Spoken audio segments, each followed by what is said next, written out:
এক ছিল ঘন জঙ্গলের পাশে একটি বড় নদী। সেই নদীতে থাকত এক শক্তিশালী কুমির। নদীর ধারে থাকত এক বুদ্ধিমান শিয়াল।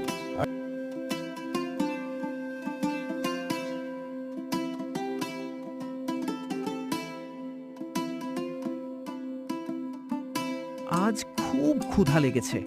আজ শিয়ালকে ধরেই খাবো।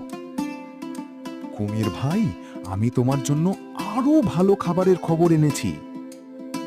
কোথায়? তাড়াতাড়ি বল।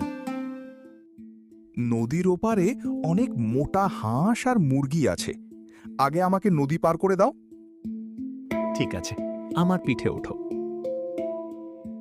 কুমির শিয়ালকে নিয়ে নদীর মাঝখানে পৌঁছালো।